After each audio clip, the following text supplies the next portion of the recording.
let us see how we can think of revising coordinate geometry using flow charts. See, if you see the topic coordinate geometry, there are three exercises: 7.1, 7.2, 7.3. As far as 7.3 is concerned, it is regarding area of triangles, and area of triangles is out of syllabus for this academic year. So, I do not want to speak much about this exercise. Let me come to the first exercise. In the first exercise, what we normally see is the distance formula, which is x2 minus x1 whole square plus y2 minus y1 whole square. Now, if you think of what kind of problems we expect in the distance formula, we expect the types of triangles.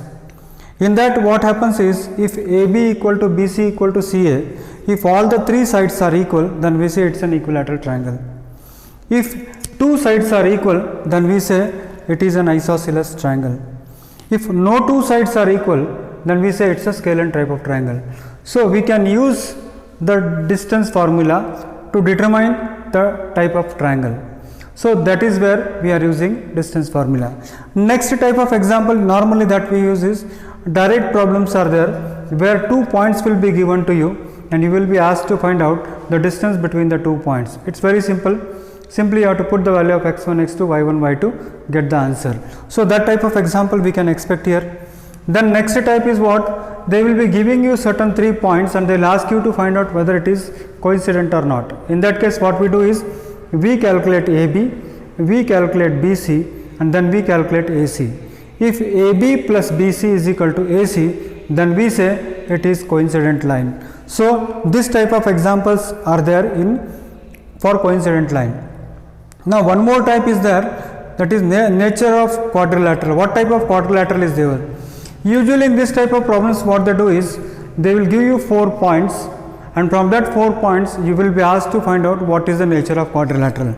So, what we do in that case is, we calculate AB, we calculate BC, we calculate CD, we calculate AD. We calculate all the 4 sides of the quadrilateral by using distance formula, x2 minus under root x2 minus x1 whole square plus y2 minus y1 whole square. And if we find that all sides are equal, then we say it is a square, or it may be a rhombus.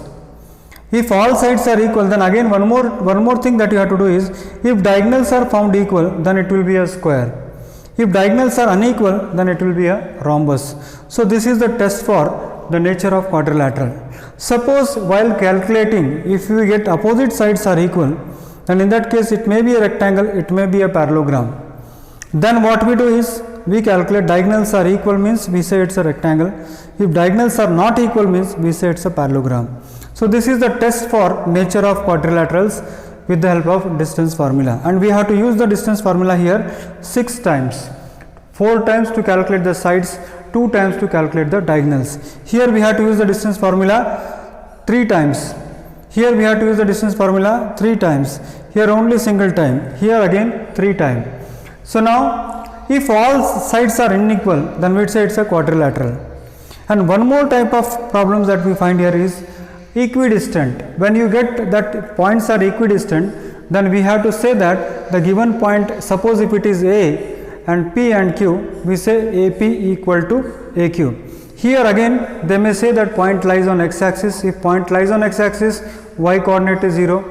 If point lies on y axis, x coordinate is 0. So, this is what we have to do. So, this type of problems usually are found in the examinations in this topic, in this exercise 7.1. So, it is full of this type of examples. This is how you have to keep in your mind. See, I am not going to teach the topic is already taught to you. What I want is last moment revision, how to revise coordinate geometry in 5 minutes, in 10 minutes or in 7 minutes. This is the way in which these are the things that should come in your mind as soon as you see the topic.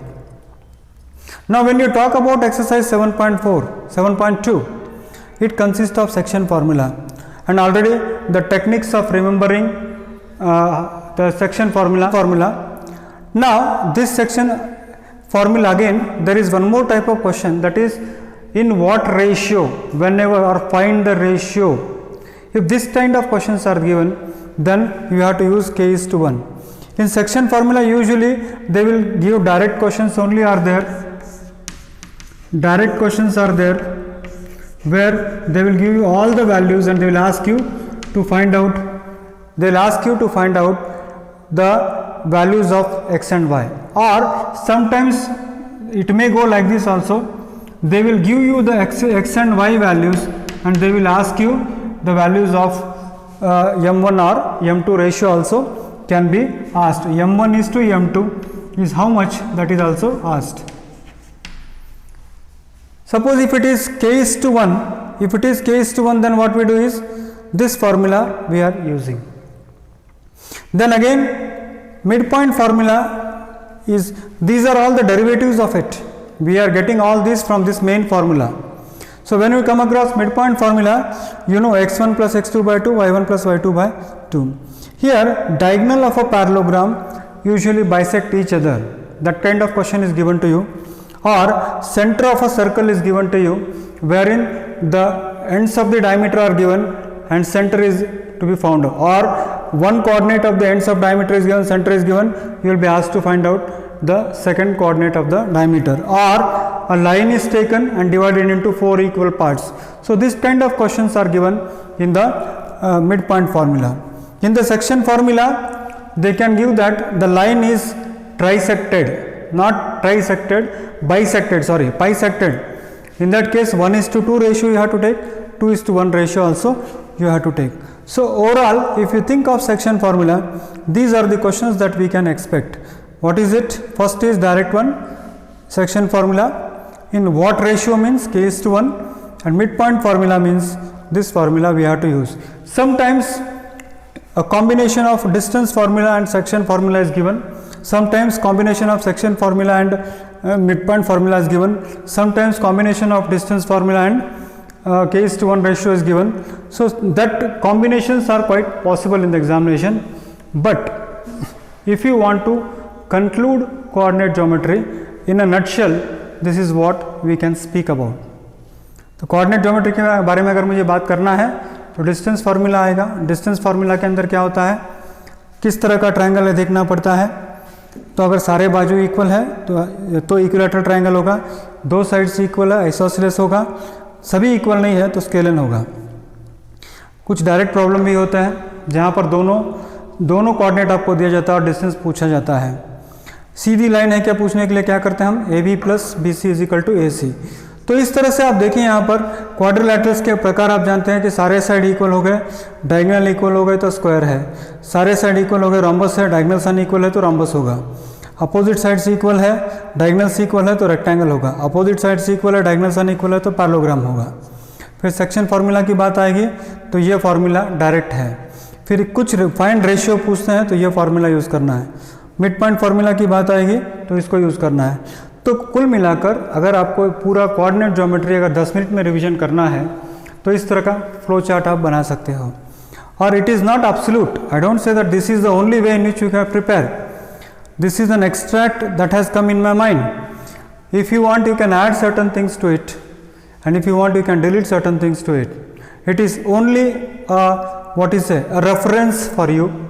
You can either take a screenshot of it and find the printout of it and keep it in your study table for easy reference and last moment reference before the examination, before you enter the examination hall. So children, this making flow charts, you can do one thing here. You can use this method of flow chart if you feel feasible for you, for other subjects also.